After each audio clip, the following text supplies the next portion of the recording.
The U.S. president is calling on Thailand and Cambodia to honor agreements that they made over their disputed border. But Thailand says its military will continue fighting until it faces, quote, no further threat.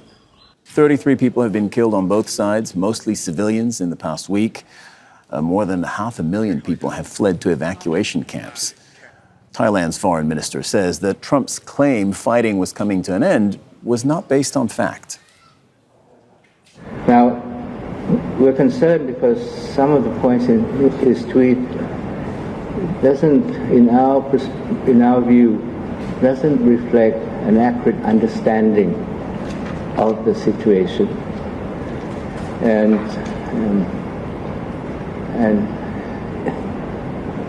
some of the points are inconsistent with the facts. Perhaps President Trump, the source of information, had deliberately distorted the facts. Jack Barton joins us live from Sisaket province in Thailand. That's near the border with Cambodia. And Jack, you're in Ban Nong Mek, a village that was hit just hours ago. I'm going to let you explain where you are and what's been happening there, because I understand just in the last few moments you were also told that you might have to take shelter. Yeah, well, that's why we've been forced into this bunker by the army and told to stay put until they give the all clear. They're expecting an uptick in fighting. Actually, the guns have quietened down a little bit. We've heard outgoing artillery all morning. We were in one town that had been hit by Cambodian Grad rockets. We went there to see, houses still smouldering and on fire. No sooner had we left when we got a call to say exactly where we'd been. Had been hit again. And then we came here. We arrived about 20 to 30 minutes after this town had been hit. One person killed by shrapnel.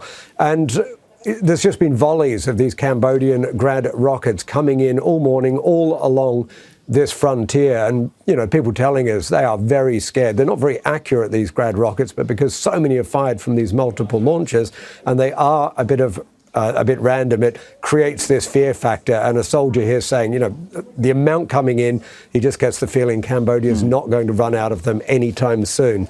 But also so much outgoing. We've heard hundreds of rounds all along the areas we've been traveling of Thai artillery. In some of we had to do one interview with the village chief inside another bunker, and that was shaking every time the guns went off. They were so close. And of course, all of this coming after, these efforts by US President Donald Trump to try and get these two countries back to going with the peace agreement struck in October, and both leaders, both prime ministers making it very clear now they will continue fighting until they feel their sovereignty is secure. And we don't really know what that's going to take, but it doesn't seem like going back to that peace deal is imminent. Jack, talk to us about the villagers where you are. Have most of them left? Yeah, and you'll have to excuse me. Of course, mosquitoes love dark, dank places like a bunker, and I'm surrounded by them at the moment. Villages are going. Most of these villages are empty or nearly empty. The people who remain are volunteers. They've been given a little bit of training by the local district government and the army. They are allowed to carry guns.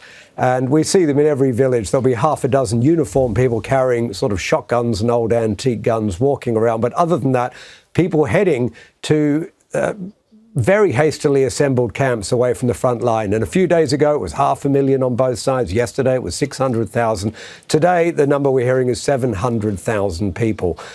Cambodia has now closed the border, so Cambodians who want to go back into Cambodia can no longer do so, and up to 7,000 Thais stuck at the Poi Phet land crossing now seem to be stuck in Cambodia.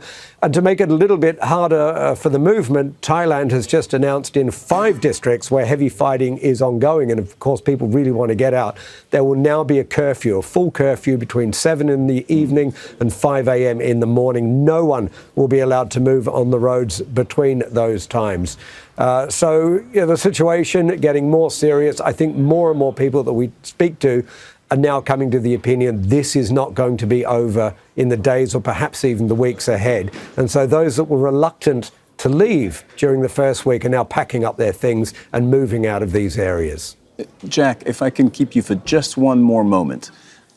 Yesterday, we had this report from the Cambodia side of the border, so not where you are in Cambodia. And the main people we interviewed in that report, or main person, was saying, look, this is not, we have nothing against the Thai people. This is not between the people of Thailand and the people of Cambodia.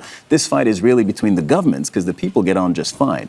Is that a sentiment that you've seen echoed on your side of the border in Thailand? If you come near the border, of course, the people are a little bit more emotional. Obviously, in this village where someone was just killed, tempers are a little bit flared. But certainly, if you go further away, I think a lot of people believe there's very much a political dimension. I was here in 2008 when this flared up around the Pravihan temple, or Praviha as the Cambodians call it. It's a temple on the Cambodia side. They wanted to UNESCO list it. Thailand claimed it, and the Thai Prime Minister initially went along with it, but then there were big protests here. He backed down, and it led to clashes on the border, but more importantly, a military build-up along the frontier. So for the prospect of flash-ups or flare-ups like we've seen right now. But with the Thai Prime Minister, his polls were down. People saw his handling of the floods as disastrous, not happy about his handling of the economy. And yet, since this conflict flared up, his popularity has soared. He's dissolved the parliament, called a snap election. And so people thinking there's probably not going to be any sort of ceasefire until after that election. And on the Cambodian side, I mean, if it's true that they've been laying landmines along the border, Cambodia may be happy to let this boil on a little bit longer to try and sort of cloud over the facts around that situation. So definitely there's a lot of politics at play here, particularly in Thailand, perhaps a lot of domestic politics at play. Perhaps not in starting this, but it might be argued in many people's minds here, and an analyst I was talking to this morning, that this is why it's dragging on. Jack, just a reminder that you are in Ban Nong Mek. That's a village on the Thai side of the border that just has been struck in recent moments. You were a witness to the immediate aftermath, and that's why you've been told to stay near this bunker where you are and shelter. Thank you very much for your reporting. Don't miss out. Get the full picture. Subscribe to Al Jazeera for reliable news, expert insight. Like, share, stay ahead.